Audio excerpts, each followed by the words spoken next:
Dans cette vidéo, vous allez apprendre à faire l'analyse logique d'une phrase.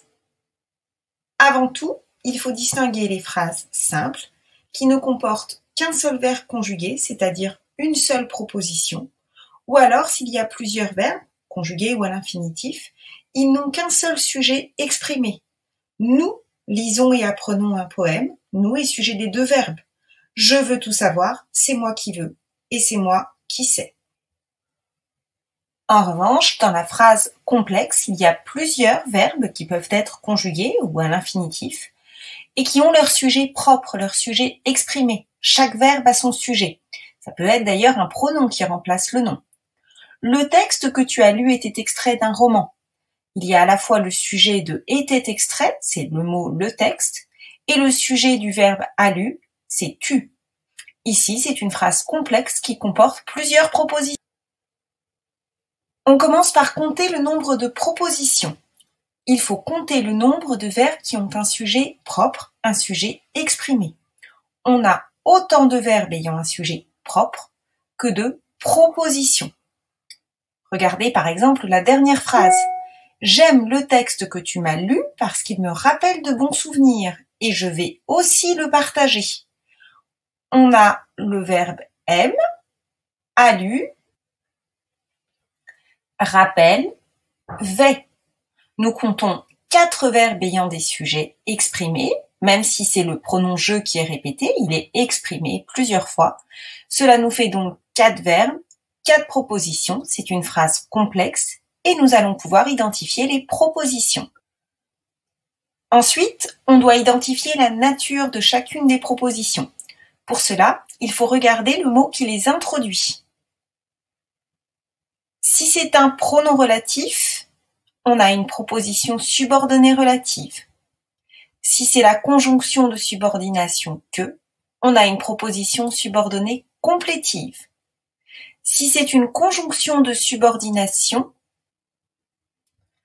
par exemple quand, comme, parce que, pour que, si, bien que, c'est une proposition subordonnée circonstancielle. Enfin, il existe les propositions coordonnées qui sont introduites par une conjonction de coordination, mais où est donc Ornicard, ou un adverbe, puis, ensuite, et les propositions juxtaposées qui sont introduites par un signe de ponctuation, de points, mais rien d'autre. Attention, ne vous contentez pas de regarder le signe de ponctuation pour dire que c'est une proposition juxtaposée. Vérifiez avant qu'il n'y a ni pronom relatif, ni conjonction de subordination, ni conjonction de coordination. Juxtaposé, c'est quand il n'y a que le signe de ponctuation qui relie la proposition au reste de la phrase. Si on a identifié que la proposition commençait par un pronom relatif, c'est une proposition subordonnée relative. Je vous ai mis quelques exemples de propositions subordonnées relatives. L'article dont nous avons parlé m'a intéressé. Le pronom relatif est souligné, c'est dont. Il introduit la proposition relative dont nous avons parlé.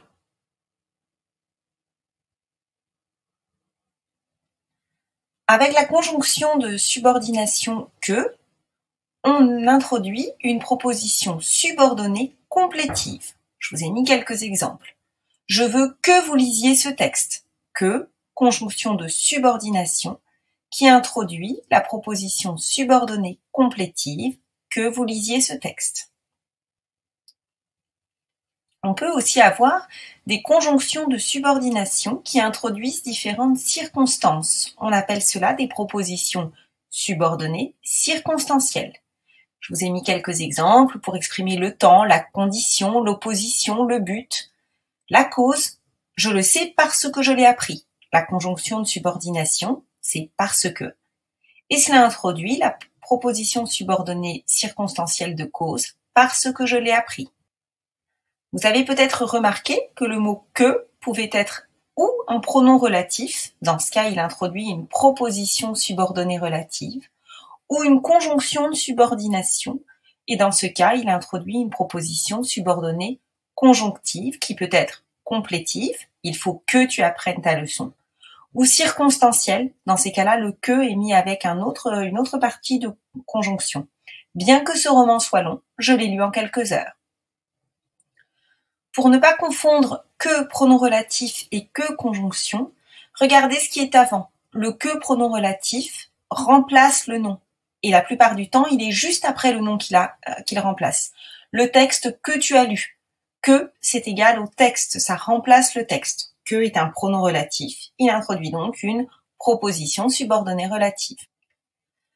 Une proposition subordonnée, qu'elle soit relative, complétive ou circonstancielle, cela veut dire qu'elle se met en quelque sorte sous l'ordre de. On retrouve le mot subordonné d'une proposition principale. La proposition principale, c'est celle qui est la plus importante, qui donne l'information essentielle de la phrase.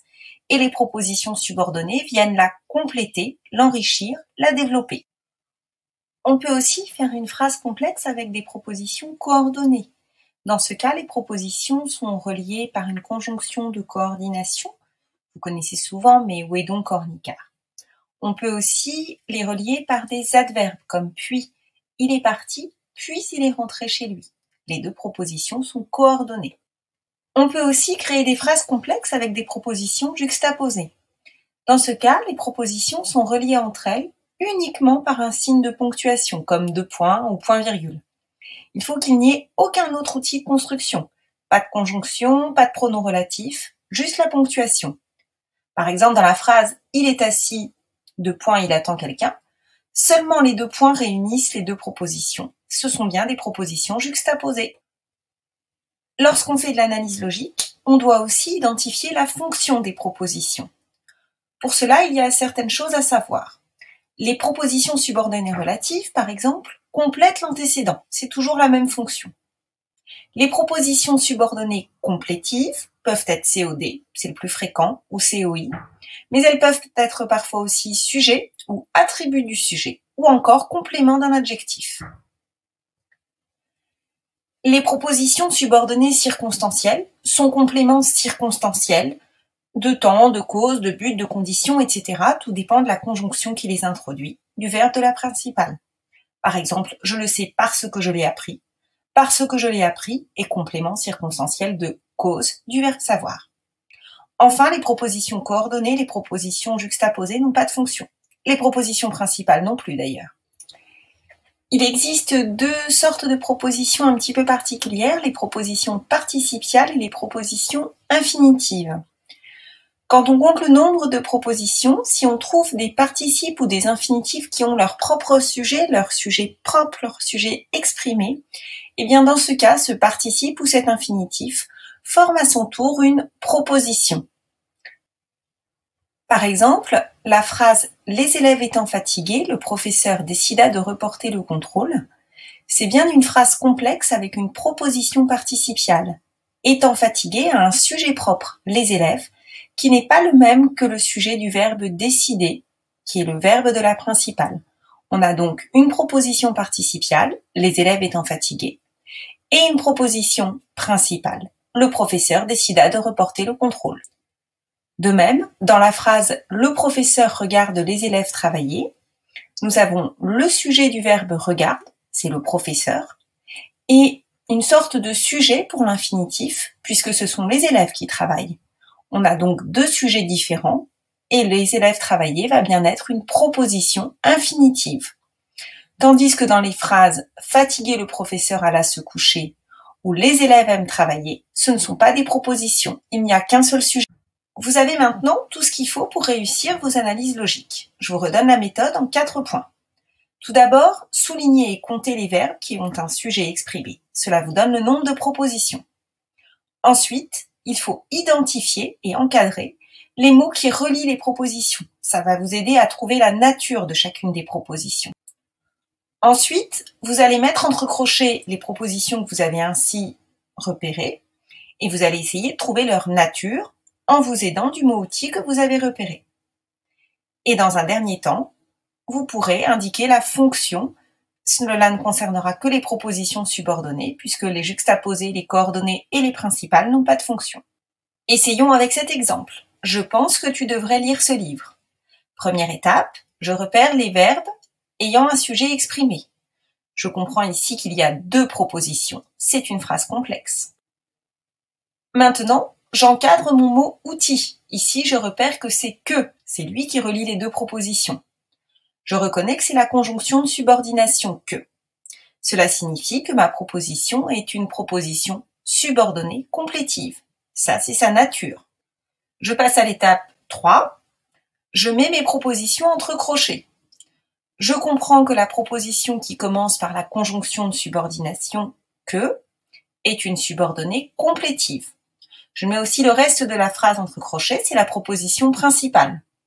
Je cherchais deux propositions pour ma phrase complexe. Je les ai bien, je pense, et que tu devrais lire ce livre.